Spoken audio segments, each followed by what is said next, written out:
This series contains graphic themes, language, and descriptions not suitable for all ages. Listener discretion is advised. Unless stated otherwise, all names, places, and events are wholly imaginative and fictional. Any resemblance is purely coincidental.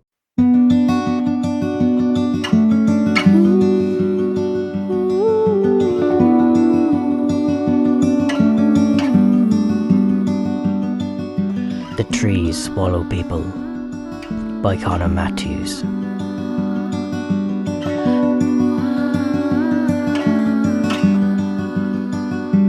Chapter 15.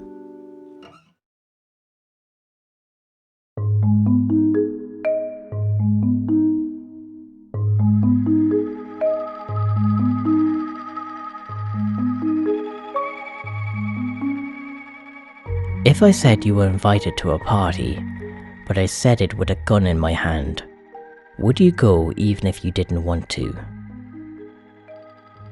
I've always found it funny whenever I received a letter from the Department of Social Protection, welfare that is, proclaiming how I am invited to an exciting employment activation scheme, or else I may have my job seekers allowance cut.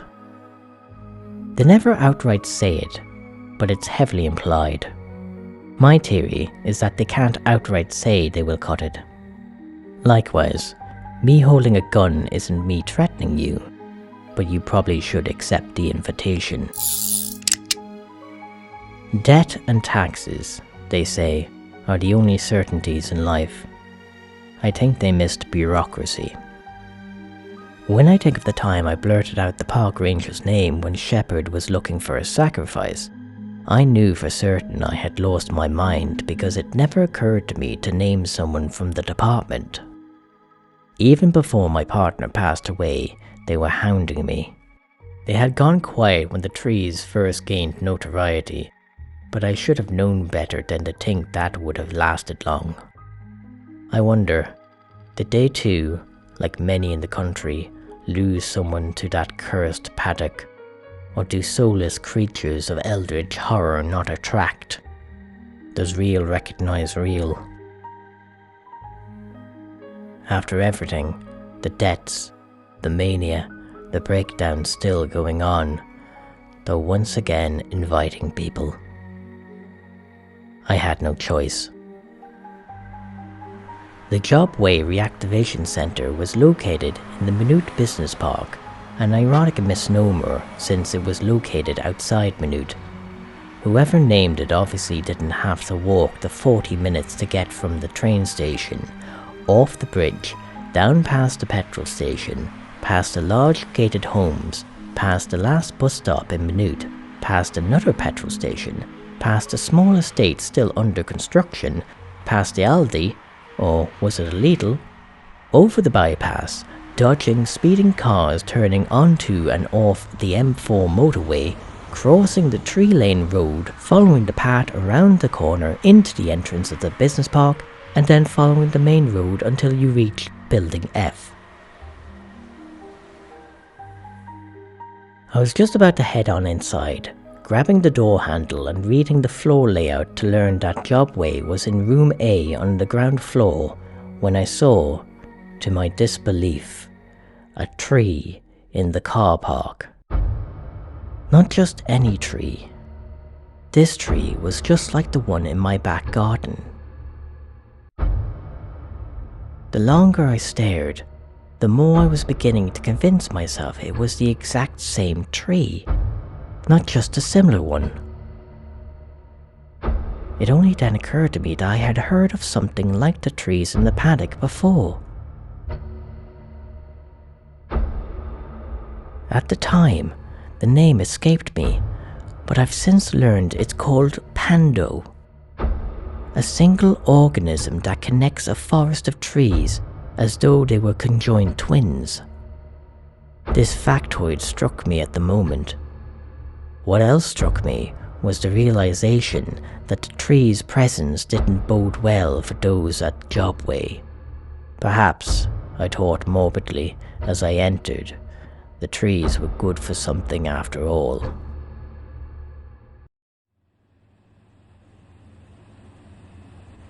We, myself and the unfortunate invitees, were sitting in a little side presentation room across from the makeshift receptionist desk. A PowerPoint presentation was on the screen, displaying a collection of regurgitated platitudes about seizing the day, living your best life, and other buzzwords at least half a decade old that had only now seeped into corporate consciousness. Unsurprising when you learn Jobway is run by a private agency, Setex, who makes money by lowballing government contracts, profiting off taxes and getting people off the dole by any means so their taxes can go to them too. Their parent company also happens to be Intellects Processing. Like I said, eldritch horror.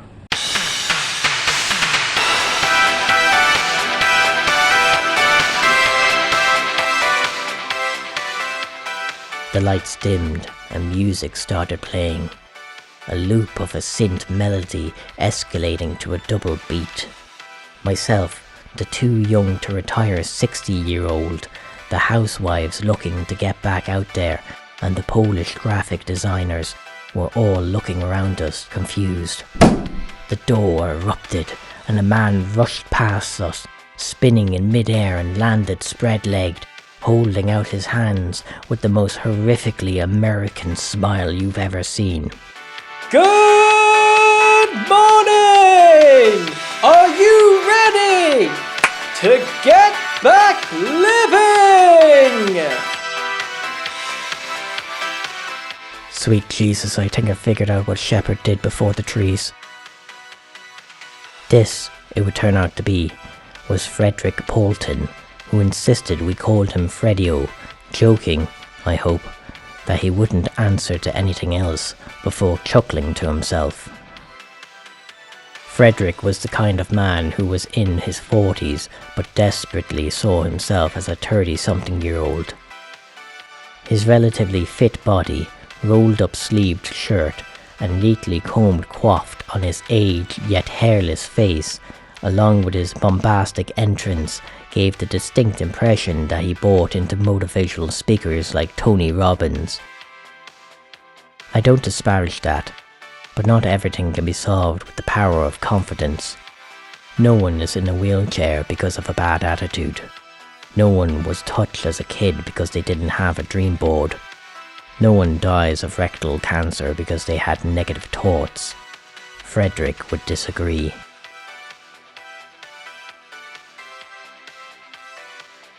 We sat there for an hour as Frederick talked through the presentation.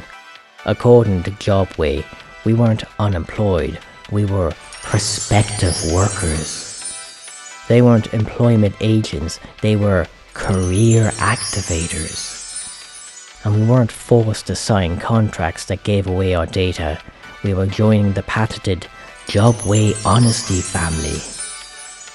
The only interruption to Frederick's speech was when he asked two men in the row in front of me why they were talking.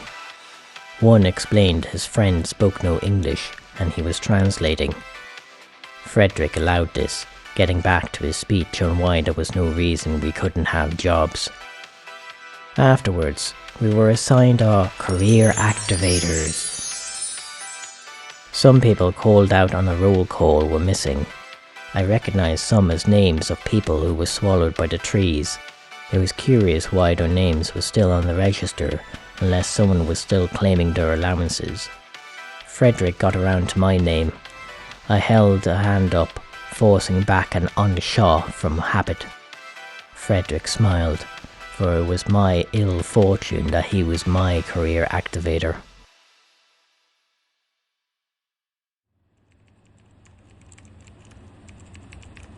I was told to sit at his desk. The office space itself was small enough where only 6 other agents could work. Whoever wasn't up for discussion was made to use the 10 computers we would be using for job searching. Frederick kept me waiting about 10 minutes as he had managerial duties to carry out first, guiding his fellow bullshitters, having no patience for those invitees who were computer illiterate, denying us reimbursed travel costs despite the fact the letter said they would. As he finished up, From the uncomfortable stackable seat next to his more inviting swivel chair, I saw the tree again outside through the window. I could swear it looked closer than it was when I first saw it. Finally, Frederick sat down. I politely hummed in passive compliance as he began a little spiel about being here to help, ending with, "So, why do you think you're unemployed?" I've never understood this question. It's like asking, why do you think you're sick? Why am I suddenly expected to know? Maybe there is a certain level of responsibility you must accept, but it can never be complete. How am I to account for chance and randomness, to respond succinctly with all the nuances of economic effects on the workforce? I'm not supposed to. That's the point. It's not a question. It's an assault on personhood. I did my best. I talked about how I believed my issue was an internalized shame from being a promising student in school with some creative ambitions, but failed to launch successfully after graduation. Little by little, my confidence and self-worth were chipped away. 1 year becomes 2, becomes 5, becomes 10. Despite the odd jobs, part-time work, and emigration, you are registered as unemployed until you have a full-time job, even if you're not on the dole. So even if you get work, it counts for nothing. It wore away at me. Eventually you start wondering what's the point. All those dreams, those hopes, they fade away. What's the point of anything? And then there are the trees. I can't blame them. In a way, they ground you. They pull back the illusion. Why would I want a job if my boss would replace me tomorrow? Who can think about working when debt is everywhere? How is anyone supposed to not be affected by any of this? Frederick throatily groaned. Okay, I hear you. But why wouldn't you want to work? I didn't respond. I was silent from expectant bemusement, not dumbfoundedness. Thankfully, Frederick ignored me and continued explaining how Jobway would work. I was to report back weekly and use the computers to search for jobs for at least 1 hour. Your taxes at work. Babysitting adults. You voted for this.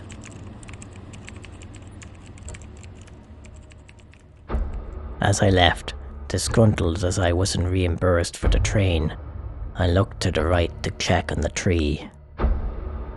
I was right. It had moved. Just like the tree in my back garden, it seemed to have wafted closer, gliding through nothing. My initial gleeful thought earlier that the tree would act out a comic retribution on my behalf now felt in bad taste. They were monsters, yes, but only on a human level. They didn't deserve to die. Tragically, one of them would.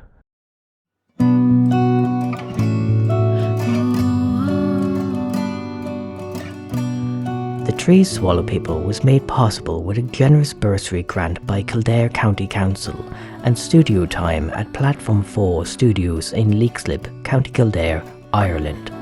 The studio engineer was Paul David Dowling.